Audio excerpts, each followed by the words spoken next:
بسم اللہ الرحمن الرحیم اللہم صلی علی محمد وعلی آل محمد کما صلیت علی ابراہیم وعلی آل ابراہیم انکا حمید مجید اللہم بارک علی محمد وعلی آل محمد کما بارکت علی ابراہیم وعلی آل ابراہیم انکا حمید مجید رب اشرح لی صدری ویسر لی امری واحلل عقدۃ من لسانی یفقہوا قولی۔ السلام علیکم دوستو، میں ہوں ایک عام سا مسلمان فقیر معصوم وارسی۔ دوستو، ہماری کوشش یہ رہتی ہے کہ ہم اپنے تدریسی سیشن میں آپ لوگوں سے ایسی گفتگو کریں جو آپ کو اللہ کے نزدیک کر دے، اللہ سے محبت آپ کی بڑھا دے، اللہ کے حبیب سے آپ کی محبت بڑھا دے، دنیا داری کی محبتوں سے آپ لوگ ہٹ جائیں، دنیا داری کی رغبتوں سے آپ لوگ ہٹ جائیں، دنیا داری کی تمام لطافتوں سے آپ لوگ ہٹ جائیں، دنیا سے کٹ کر اپنے رب سے جڑ جائیں۔ یہ ہماری کوشش رہتی ہے۔ ہمارے تدریسی سیشن کا اصل جو مقصد ہے وہ یہی ہے کہ ہم بندے کو اپنے رب سے جوڑ سکیں، اور اس کے ساتھ ساتھ ہم مختلف مسالک پہ بھی اگر کوئی گفتگو کر لیتے ہیں، یا علماء دین کی بھی کوئی گفتگو کر لیتے ہیں، یا شریعت کے حوالے سے بھی کوئی گفتگو کرتے ہیں، تو اس کا مقصد یہ قطعاً نہیں ہوتا کہ ہم کسی کی مخالفت کر رہے ہیں۔ وہ اپنے اپنے طور پہ اپنا کام کر رہے ہیں، وہ اپنے اپنے طور پہ قرآن اور حدیث کا علم بھی دے رہے ہیں، وہ اللہ کی طرف بلا رہے ہیں، وہ دین اور شریعت کے معاملات انسانوں کو سکھانے کی کوشش کر رہے ہیں، لیکن ان کے مابین پایا جانے والا جو اختلاف ہے، اور اس اختلاف کی حدیں اتنی وسیع تر ہو چکی ہیں کہ وہ یا تو ان کی نظر اتنی وہ کج نظر ہو گئے ہیں کہ وہ اپنے علاوہ کسی دوسرے کو حق پہ نہیں دیکھتے، اپنے علاوہ کسی دوسرے کو اللہ کے اور اس کے رسول کی محبت میں گرفتار نہیں دیکھتے، جبکہ اللہ تعالیٰ کے 99 نام ہیں۔ اگر وہ خالق ہے تو کیا مالک نہیں ہے؟ کیا اگر کوئی اس کے خالق ہونے پہ ہی رکا ہوا ہے یا ٹکا ہوا ہے تو صاف ظاہر ہے مالک ہونا اس میں پوشیدہ ہے۔ اگر کوئی اللہ کے رحمان ہونے میں ٹکا ہوا ہے تو وہ اس کے رحیم ہونے میں بھی رحیم ہونے کا مطلب اقراری ہے۔ اسی طرح اگر وہ جبار ہے یا قہار ہے یا قابض ہے یا حکیم ہے یا علیم ہے یا سمیع ہے، بصیر ہے، اگر کوئی ایک چیز کے اوپر، کسی ایک اللہ تعالیٰ کی صفت کے اوپر اپنی ذات کو کاربند کیے ہوئے ہے اور اسی صفت میں وہ بندہ گم ہے، تو اس کا مطلب یہ تو نہیں ہے نا کہ وہ اللہ تعالیٰ سے محبت سے، اللہ تعالیٰ کے عشق سے، اللہ تعالیٰ کے راہ سے بھٹکا ہوا ہے۔ تو اس لیے مسالک کے جو مختلف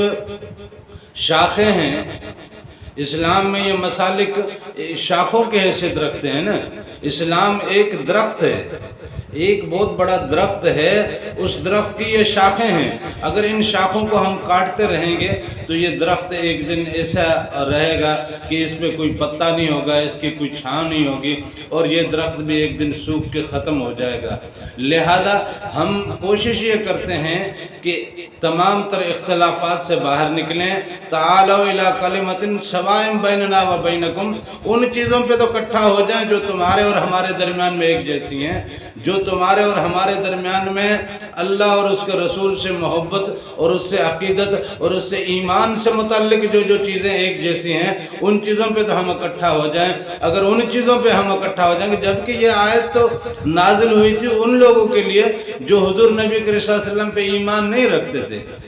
یہ آیت بیسیکلی ان کے لیے نازل ہوئی تھی کہ اے رسول ان کو کہو کہ یہ اپنے خداؤں کو مانتے ہیں تو بھلے مانیں، یہ اپنے کوئی اور طریقے مانتے ہیں تو بھلے مانیں، یہ کسی اور اسلوب سے زندگی جیتے ہیں تو جیتے رہیں، لیکن وہ اسلوب جو ان کے اور ہمارے درمیان میں یکساں ہیں ان پہ پہلے اکٹھے ہو جائیں۔ ان پہ اکٹھے ہو جانے سے یہ ہے کہ انہیں ہمارے عکس کا اندازہ ہوگا، انہیں ہماری ریفلیکشن ملے گی، انہیں ہماری صحبت ملے گی، انہیں ہمارے ساتھ اٹھنا بیٹھنا ملے گا۔ جب ہمارے ساتھ اٹھنا بیٹھنا ملے گا، ہماری صحبت ملے گی، تو ہمارے اندر کا نور بھی ان کی طرف ٹرانسفر ہوگا۔ یہ اصل میں مقصد تھا۔ آج ہم آپس میں مسالک والے بھی اکٹھے نہیں بیٹھ رہے، تو اس لیے ہم کہتے ہیں کہ قُلْ تَعَالَوْا إِلَىٰ كَلِمَةٍ سَوَاءٍ بَيْنَنَا وَبَيْنَكُمْ، کہ ابھی تمام مسالک والے لوگ بھی اگر کم از کم ایک جگہ پہ جڑ جائیں تو یہ امت کو ایک رسی میں پرو سکتے ہیں، یہ امت کو فتنوں سے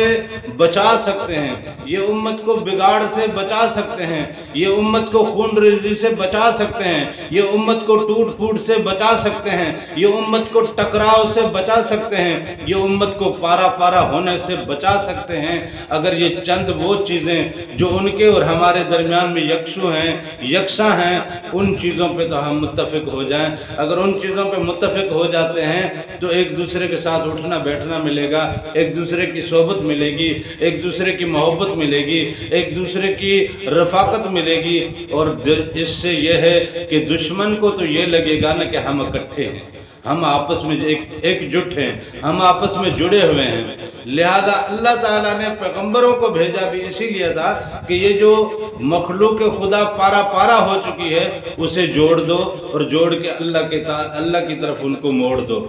اسی لیے اللہ تعالیٰ نے بار بار اپنے پیغمبر بھیجے، اور حضور نبی کریم صلی اللہ علیہ وسلم نے بھی یہی محبت کا درس دیا، یہی اخوت کا درس دیا، یہی رواداری کا درس دیا، یہی اپنائیت کا درس دیا، یہی درگزر کا درس دیا، یہی معافی کا درس دیا، ایک دوسرے کو سمجھنے کا درس دیا، اور اللہ کی طرف جڑنے کا درس دیا۔ لہذا اللہ کی محبت کا ہمارا اصل پیغام ہے، اللہ کے ساتھ جڑنے کا ہمارا اصل پیغام ہے، لوگوں کو، لوگوں کے دلوں کو، لوگوں کے اندر کی مخلوق کو اللہ کے ساتھ جوڑنا، اللہ کے نور کے ساتھ جوڑنا، ان کے اندر نورانیت پیدا کرنا، اور اس نور سے اللہ کے نور کے ساتھ جا کے جوڑنا، اور اللہ اور اس کے حبیب کے عشق میں اور اس کی محبت میں ان کے دلوں کو گرفتار کرنا، یہ ہمارا اس سیشن کا، ان تربیتی سیشن کا اصل مقصد رہا ہے۔ ہم کوشش کرتے ہیں کہ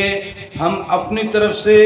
بات آپ تک پہنچائیں، اور آپ سے بھی یہ التماس ہے کہ آپ لوگ بھی ہماری بات سے اگر متفق ہیں اور ہماری بات آپ کے دماغ میں بیٹھتی ہے تو یہ بات اگلے کے دماغ میں بھی بٹھائیں اور امت کو پارا پارا ہونے سے بچائیں۔ یہی خلافت کا کام ہے، امت کو ایک جٹ ہونے کی کوشش کریں، امت میں ایک دوسرے سے رواداری اور محبت کا سلسلہ ہم جوڑ لیں، تو اس سے یہ ہے کہ جب امت آپس میں جڑے گی، ان میں محبتیں آئیں گی، ان میں رفاقتیں آئیں گی، ان میں قربتیں آئیں گی، ان میں رواداری آئے گی، ان میں برداشت آئے گی، ان میں صلہ رحمی آئے گی۔ تو یہی تو اللہ تعالیٰ کے حضور نے ہمیں سبق دیے، یہی شریعت کے اسباق ہیں جس سے بندہ اپنے رب سے جڑتا ہے، اللہ کے حبیب سے جڑتا ہے، اللہ کی شریعت سے جڑتا ہے، اللہ کے پیغام سے جڑتا ہے، اللہ کے قرآن سے جڑتا ہے، اللہ سے جڑ جاتا ہے بندہ۔ یہی ہماری کوشش رہتی ہے ہمارے ان سیشنز کے ذریعے۔ ہم تو بس یہی دعوت دیتے ہیں کہ اپنے دلوں میں اللہ کی محبت کو پیدا کیجئے۔ محبت کا درجہ شہادت سے بھی بڑا ہے، عبادت کا بہت بڑا درجہ ہے، عابد اور زاہد ہونے کا بہت بڑا درجہ ہے۔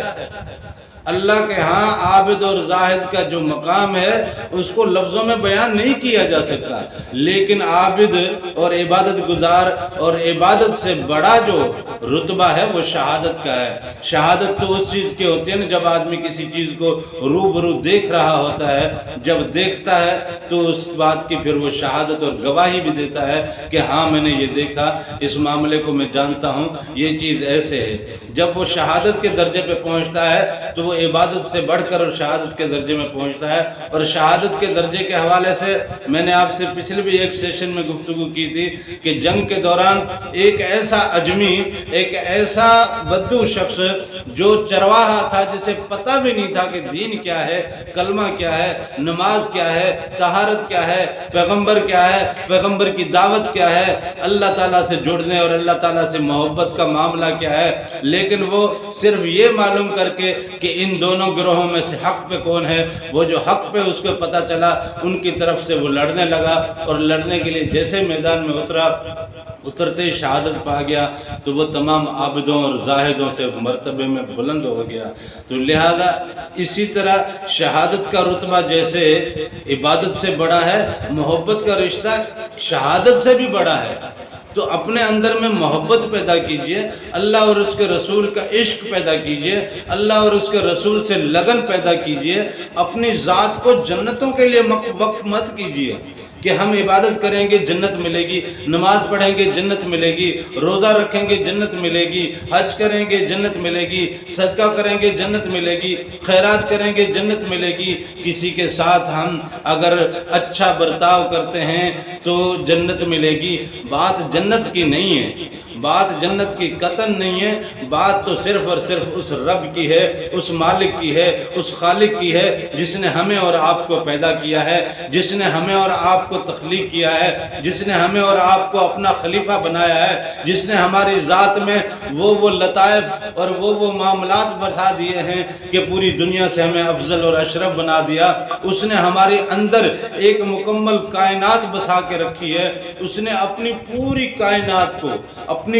کائنات کو ملکوت کو، جبروت کو، لاہوت کو، ہاہوت کو، احدیت کو، وحدت کو اور اس پورے ناسوت کو بھی اللہ تعالیٰ نے ہمارے وجود میں پرو کے رکھا ہے۔ ہمارا وجود پورے عالمین کا ایک لفافہ ہے۔ اللہ تعالیٰ نے اتنا انعام جس نے کیا ہے، اس انعام کے بدلے میں اس کے سامنے سر بھی جھکایا جائے، اس کے لیے خود کو اس ناسوتی رزق سے جو ہمارے پیٹ میں آگ بھرتا ہے اس سے بچا کے نور بھرنے کی کوشش کی جائے۔ یعنی روزہ رکھنے سے ناسوتی رزق جو آگ کا رزق ہے وہ ہم آگ کو پیٹ میں بھرنے کے بجائے ہم روزے کے دوران نور کو بھرتے ہیں۔ حج کے دوران جب ہم اللہ تعالیٰ کے گھر کا طواف کرتے ہیں، اس کے گھر کا دیدار کرتے ہیں، اس کے نبی کے شہر میں جاتے ہیں، اس کے پیارے حبیب کے آنگن میں جب جاتے ہیں، جب اس کے صحن میں جاتے ہیں، جب اس کے روزے کے سامنے جاتے ہیں، جب اس سرزمین پہ جاتے ہیں جس سرزمین پہ حضور نبی کریم صلی اللہ علیہ وسلم نے اپنے قدم رکھے، اس سرزمین پہ جب جاتے ہیں جس سرزمین پہ حضور نبی کریم صلی اللہ علیہ وسلم نے اپنی جبین مقدس کو اللہ کے حضور سجدہ ریز کیا، جب ہماری جبین وہاں جا کے سجدہ ریز ہوتی ہے، اس کا لطف اپنا ہے، اس کا مزہ اپنا ہے، اس کا قرار اپنا ہے، اس کی چاشنی اپنی ہے۔ لہذا ہماری تو یہ کوشش ہوتی ہے کہ ہم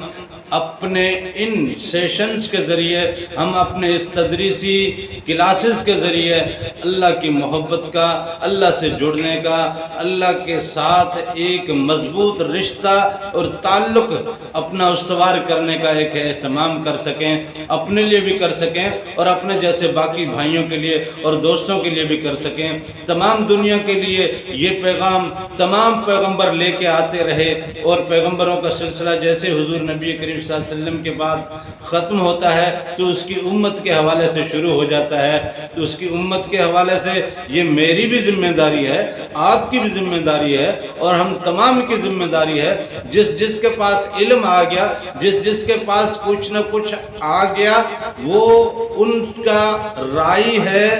جو اس سے کم ہیں وہ جو کم ہیں وہ اس کی ریت میں آتے ہیں۔ میرے گھر والے میرے ریت میں آتے ہیں، میرے دوست احباب جو اس علم میں نہیں، جو اس علم کو نہیں جانتے، جو اس بات سے واقف نہیں ہے یا اس رستے سے بھٹکے ہوئے ہیں، ان کو اس رستے پہ لانے کے لیے میں رائی ہوں، وہ میری ریت میں آتے ہیں۔ حضور نبی کریم صلی اللہ علیہ وسلم نے فرمایا کلکم رائن وکلکم مسئول عن رعیتہ، تم میں سے ہر ایک رائی ہے اور ہر ایک اپنی ریت کے بارے میں اس سے پوچھا جائے گا۔ لہذا یہ ہم سے پوچھا جائے گا کہ اگر اللہ نے ہمیں تھوڑا بہت علم دیا بھی، اللہ نے اگر ہمیں اپنے رستے کی روشنی عطا بھی کی، اللہ نے اپنی ذات کا اگر تھوڑا سا نور ہمیں عطا کیا، تو ہم نے وہ آگے کہاں تک پہنچایا، کتنا پہنچایا، کس کو پہنچایا، پہنچانے کی کوشش کی یا نہیں کی۔ وما علینا الا البلاغ، ہمارے اوپر اور کوئی ذمہ داری نہیں ہے سوائے اس کے کہ ہم اپنی بات کو پہنچائیں، ہم پیغام کو پہنچائیں، ہم اللہ اور اس کے رسول کے